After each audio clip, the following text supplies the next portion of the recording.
space was not silent. It breathed, it hummed, it sang if you knew how to listen. The Orion exploration vessel Xathri drifted along the void at sublight speed, its scanning arrays spread wide like the feelers of some deep ocean creature. Beyond this point, the star maps ended. The galaxy thinned here, the density of stars falling off into the unfathomable dark between galaxies. For most civilizations, this was where ambition stopped. But not for the Thal. Captain Yekker Thal stood on the command deck, his carapace glittering under the dim blue glow of the consoles. He was one of the rare few who sought the unknown for its own sake. And today, the unknown stared back. "Captain," came the voice of his sensor officer, a lithe, pale-finned officer named Vari. "We have a contact." Yekker turned, mandibles twitching. "Out here?" "There is nothing out here." "Exactly why this is alarming," Vari replied, pressing her fronds to the console. "It's a station. Abandoned, or so it appears. No transponder. Design, unknown." The deck fell into a hushed silence. Unknowns were rare. The galaxy had been thoroughly mapped for over 5,000 standard cycles.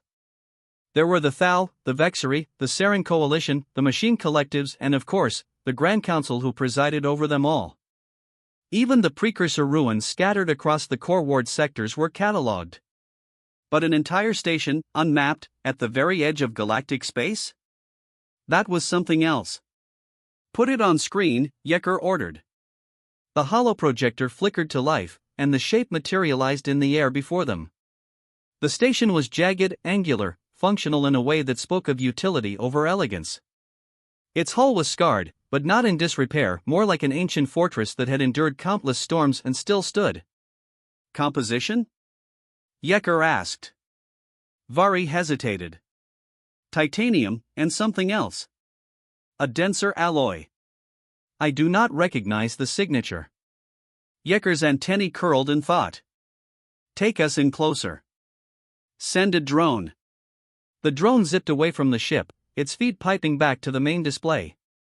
As it approached, details resolved: massive cannons lining the exterior, scorch marks on the plating, a silent command deck behind a thick viewport.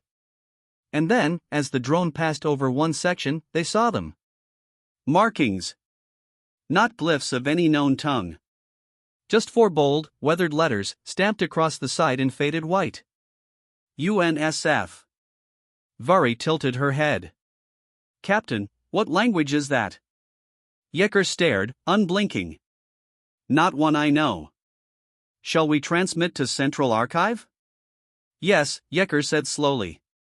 "But encrypt it. High Command will want to see this first." The order was carried out, but Yekker did not move from the viewport as the Xathri circled the strange station. It had the air of a predator sleeping, waiting. And then, the lights came on. Not all at once, one by one, row by row, like a beast opening its many eyes. The station came alive. Vari's fronds bristled in alarm. "Captain! Power surge across all decks, reactors are active." "Shields!" Yekker barked. "Get us to minimum safe distance." But before the Xathri could retreat, a transmission cut through the calm net. It was not a code burst, nor a mathematical hail, nor a series of harmonic pulses like any civilized species would use. It was a voice. A human voice. "This is Admiral Ryan Cole of the United Nations Space Fleet Station Vigilant. Identify yourselves." The bridge crew froze. The voice was deep, steady, and spoke with a strange rhythm: fast, clipped, efficient. Yekker stepped forward, mandibles parting. "Admiral Cole, this is Captain Yekker Thal of the Xathri. We are explorers. We did not know this space was claimed." There was a pause. Static crackled. Then came the reply. "All space is claimed by someone. Question is, what are you doing this far out?" Yekker's frill stiffened. "We chart. We seek what is beyond." Another pause. This one longer. "Then you found what's beyond," the human said. "And you'd better decide if you're ready for it." The transmission cut. No weapons fired. No pursuit. The station simply waited. Yecker turned slowly to his crew. Send the report to High Command. All data. All recordings. The Council will want this immediately. Vari hesitated. Captain, did you hear his tone? He sounded like we were intruding. Yecker's mandibles clicked. Perhaps we were. He stared out at the station, glowing like a lone lantern at the edge of infinity. Something about this moment, about this discovery, made his core tremble, not in fear, but in a strange, primal way. As if some long-dormant instinct was whispering to him. They had not just found a derelict station. They had found someone waiting for them. The council chamber of Vexery Prime was rarely silent. It was a place of endless debate, of shifting alliances and clever rhetoric. But today, as the holoscreens displayed the grainy image of the Vigilant Station and the recording of Admiral Ryan Cole's voice, the chamber was deathly quiet. Even the Saren delegates, whose ceaseless whisper chatter was notorious, fell mute. Play it again, said Chancellor Vri, his crest low with unease. The recording played. Again, that human voice filled the chamber, deep and resolute. This is Admiral Ryan Cole of the United Nations Space Fleet Station Vigilant. Identify yourselves. It was not just the words. It was the tone. The certainty. This was no lost outpost begging for help, no forgotten relic of a dead race. This was a warning. When the message ended, the chamber erupted. This is a provocation, hissed one of the Machine Collective's envoys, its voice a chorus of metallic tones. Or a bluff, countered the Saren delegate, his feathery mantle quivering. An abandoned station with automated defenses. Perhaps this admiral is merely a remnant AI. Captain Yecker, standing alone on the central floor as the witness, finally spoke. His voice was calm but carried through the chamber like a blade cutting through fog. I do not believe this is an AI, he said. When he spoke, there was weight in it. Authority. As though he knew what he commanded was real. Several counselors shifted uncomfortably. Vria's crest rose slightly. And what, Captain, did you sense of their intent? Yecker hesitated. His carapace itched, a biological reaction he had not felt since the last war. They are not asking for allies, he said slowly. Nor are they asking for mercy. They are telling us that they exist and that they are ready. The chamber went still again.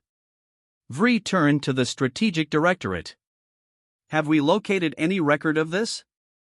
United Nations Space Fleet? No, came the reply.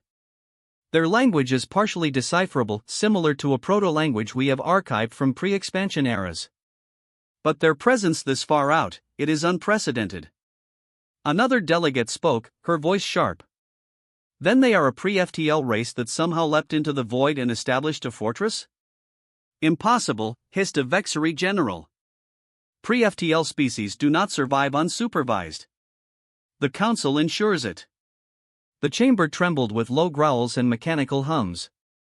For thousands of years, the Grand Council had monitored every emergent civilization, guiding them gently or extinguishing them quietly when they posed a threat. The idea that one had not only escaped oversight but built military installations on the galactic edge was unthinkable. Perhaps, said Vri, his voice quiet but carrying power, we have not been as thorough as we believed. Far away, aboard Vigilant, Admiral Ryan Cole stood in the observation deck, staring at the holographic projection of the alien vessel that had found them. Repeat their response, he said. Lieutenant Sarah Green, his communications officer, glanced at her console. They claimed to be explorers, Admiral. Said they were charting what's beyond their space. Ryan's jaw tightened. He was tall, broad-shouldered, his dark hair streaked with gray. He had been at this post for nearly 15 years, holding the lonely line between Earth's frontier and the galactic unknown. Well, he said at last, they've found it. Captain Jason Miller, his second-in-command, folded his arms. Think they'll be back? Ryan's lips curled into something that wasn't quite a smile. Oh, they'll be back. And not just them. Word of this will spread like wildfire. Jason frowned. You think they'll see us as a threat? Ryan turned, his eyes like cold steel. We are a threat. To them, at least. Think about it, Jason. We've stayed hidden for a reason. We've been preparing for the day someone stumbled on us. That day just came. Sarah hesitated before speaking. Admiral, are we going to make contact with Earth Command? Ryan was silent for a moment, then nodded. Yes. Inform Command. Tell them the galaxy just knocked on our door. And tell them, we may need to open it. Back in the council chamber, the debate had turned fierce. We must send a fleet, one general declared. Establish dominance before they multiply. And risk war, another delegate countered. We do not know their numbers, their technology. Which is why we must strike now, before we do. Vree silenced them with a single, sharp tone. Enough. We will not let fear guide us. But inside, Vree's stomach coiled. This was not just another border species. This was not just another lost child of the stars. This was a race that had placed a fortress at the edge of the galaxy and waited. And waiting was not the act of prey. It was the act of predators. 3 days later, the Xothri was ordered back to the frontier, this time with an escort fleet. Yekker stood on the deck once more, his claws tightening on the railing as the stars streaked past. He could not shake the memory of that voice. Come. Human. Warning. When they emerged from jump, the Vigilant was still there, lit up, active, as if daring them to come closer. And then they saw them. Ships. Not just one station now. Sleek, angular vessels, bristling with weapons, hovering like sentinels around the outpost. Varys' fronds stiffened in fear. Captain, they have a fleet. Yekker swallowed hard. Transmit hail. Before they could, the human voice returned. This is Admiral Cole. You've brought more friends this time. The words were calm. Almost amused. And then, in the silence that followed, came the message that would send shockwaves through every corner of the galaxy. You wanted to know what lies beyond your galaxy's edge? Cole said. Here we are. And we are done hiding. For the first time in centuries, the Grand Council called an emergency war session. The chamber was packed, every species present either in person or by hologram. No one tried to hide their unease anymore. The latest intelligence reports showed that the mysterious humans were not simply an isolated station, they were a network. Stations. Ships. Whole supply lines mapped along the outer spiral arm. And the recordings kept coming. Ships vanishing when approached. Surveillance drones destroyed before they could transmit. And always, that same voice, calm, steady, unmistakably human, issuing the same warning. You've seen enough. Turn back. The Council was used to being the hunter, the unseen shepherd of galactic civilization. But now, for the first time, they were the ones being measured. Admiral Ryan Cole stood on the bridge of the UNSF Resolute, a massive warship newly arrived from Sol. Its gray hull bore fresh insignia, its engines still warm from its first FTL jump. This is it, he said quietly, staring at the holomap. The Council's fleet is amassing in the neutral zone. Captain Jason Miller glanced at him. How big? Ryan's jaw flexed. Big enough that they think they can scare us back into the shadows. Sarah Green's fingers danced across her console. Sir, message from Earth Command, we are authorized to engage only if fired upon. Ryan nodded once. We won't be the ones to start this. But make no mistake, we will finish it. He turned to the crew, his voice ringing across the bridge. For 70 years, we've kept Earth safe by staying silent. No more. The galaxy has found us. Now they'll learn what we are. On the edge of the neutral zone, the first face-to-face meeting between humanity and the galaxy unfolded. Captain Yekker was there again, standing on the bridge of the Xothri as the Council fleet arrayed itself in formation. Thousands of warships, an armada that had crushed rebellions and quelled uprisings for millennia. And yet, as he looked at the dark void ahead, at the lone human fleet standing in their way, he felt the same cold tremor he'd felt the first time he'd heard Admiral Cole's voice. The human ships did not bristle with excessive ornamentation like Council warships. They were lean, functional, and radiated a quiet, terrible confidence. "Open channel," Yecker ordered. The screen lit, and there he was again, Ryan Cole, standing tall on his bridge, as calm as ever. "Council fleet," Cole said, his voice carrying a weight that no translator could strip away, "you've crossed far enough. You will not advance." The Council commander, a towering Vexery warlord, leaned forward into view. "This is Council territory. You will stand down and submit to inspection."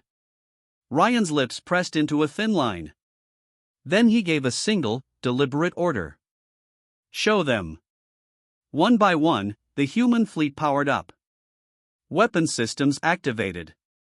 Engines flared. And then, in perfect formation, 3 massive warships emerged from FTL behind them, each dwarfing the Council's largest dreadnoughts. Gasps and low clicks filled the Council bridge.